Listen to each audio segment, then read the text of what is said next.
Hey guys, what's up? It is Adam. We are taking questions on, well, this one's coming through Quora. It is, what are the advantages of using Upwork? All right.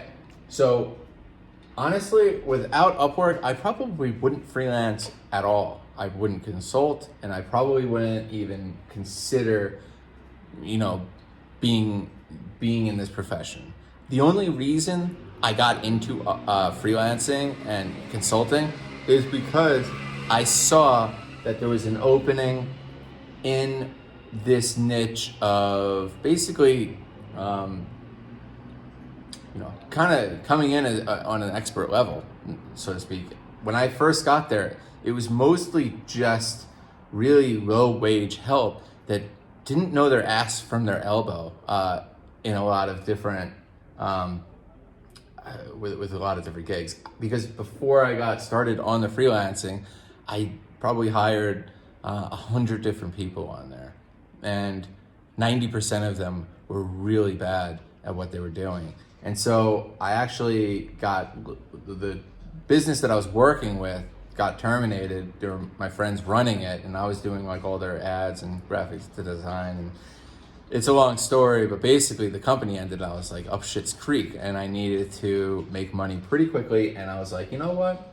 What if I got on the platform as a freelancer?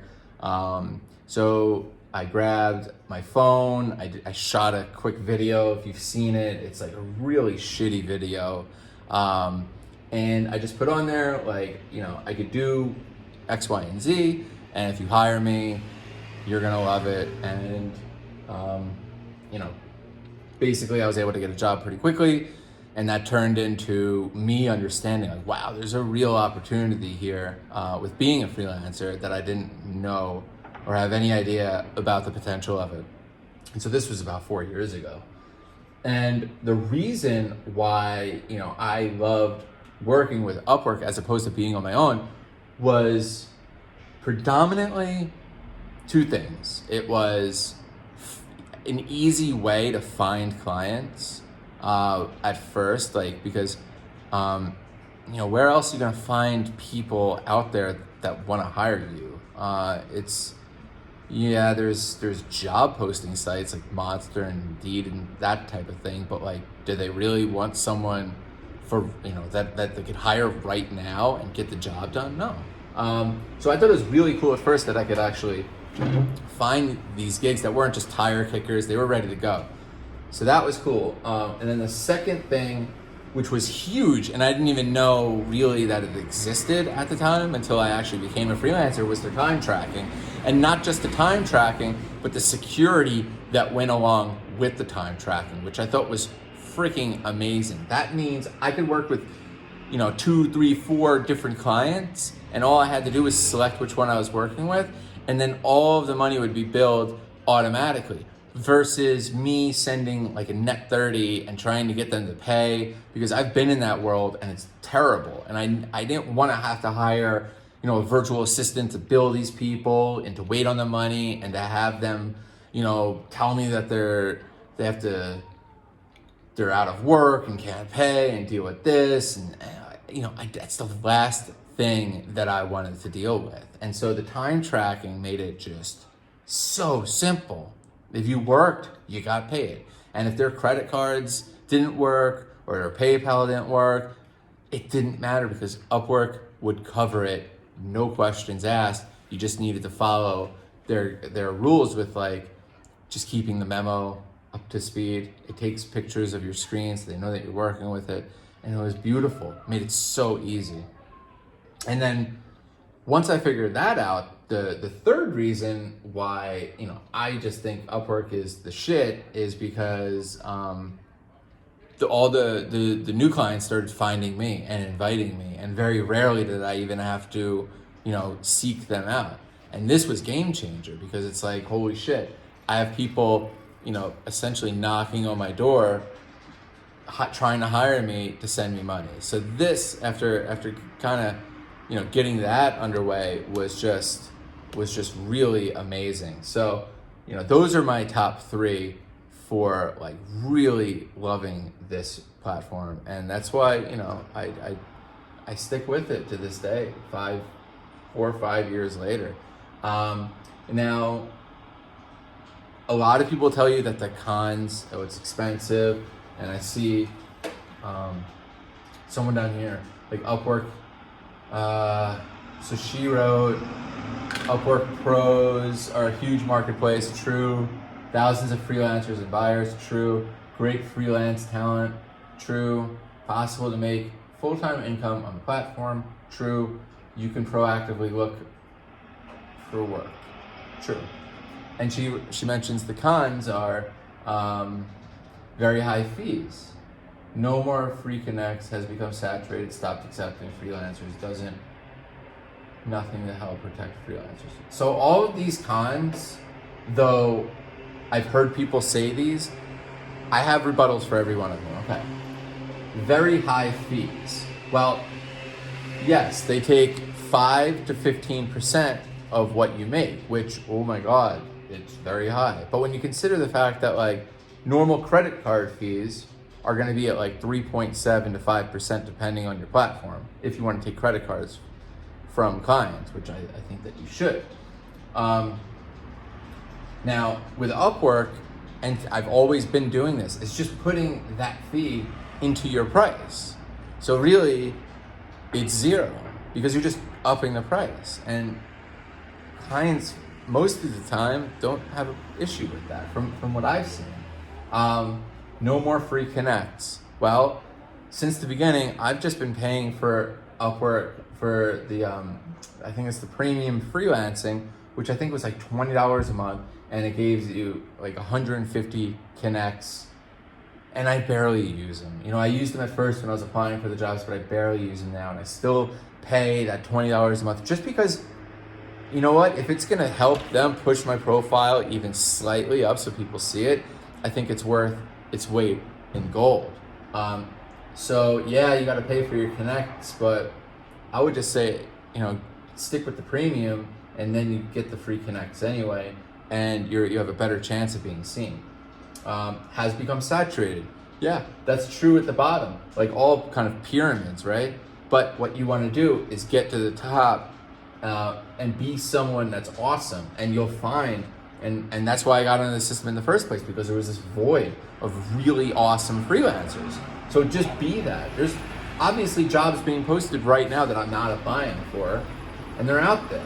And you know, I talk about this a lot, that the most expensive freelance decision is when you hire a shitty freelancer and you have to go and hire another freelancer to redo all their work, because the client loses all this time, he loses all this money, he's bitter, and it's hugely detrimental to whatever he wanted to work on in the first place. So don't worry about being awesome. There's always room for awesome freelancers. So the idea that it's saturated, no, they're not.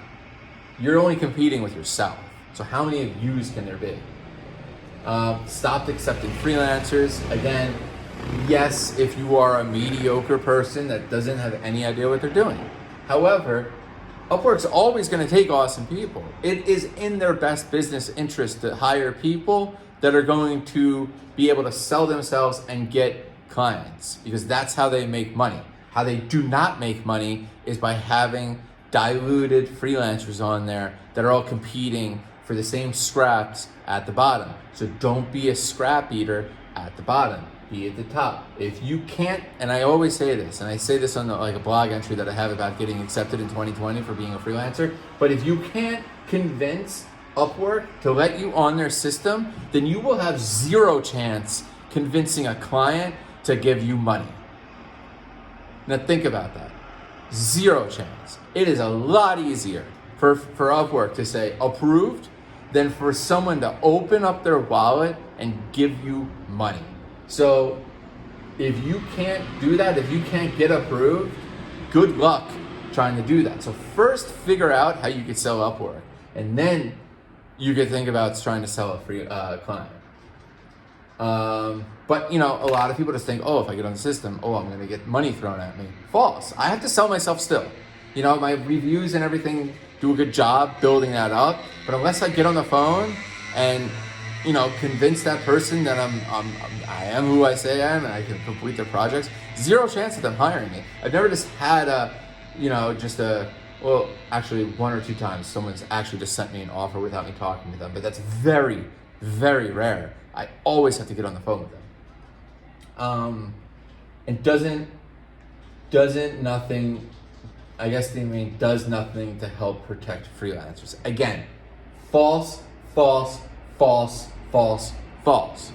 That is not true. They do a ton to help freelancers because they created a system that says if a client fucks me over and doesn't pay, that Upwork's gonna come in and pay.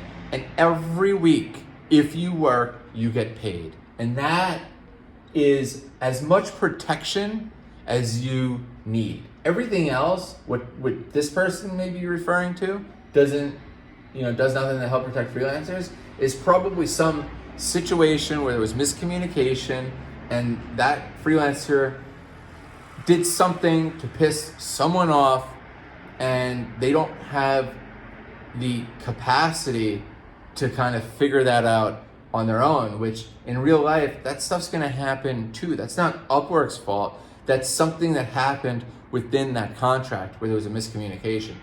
Very rarely have I had some maniacal client that's just there to screw me over, which again, if you set your contracts up right and you're just using the hourly time tracker, there's very little that a client can even do to screw you over. So you're not gonna really ever need Upwork to step in, which you shouldn't.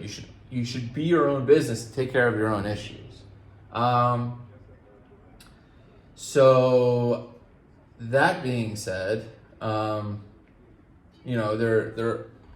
are other platforms, and I did get on them, but honestly, I find Upwork to be the best because I always use this analogy. It's like, why, if you have the fishing pole and you have the bait, do you have a better chance of catching more fish in an ocean or, a lake that is filled with fish that are brought from the ocean?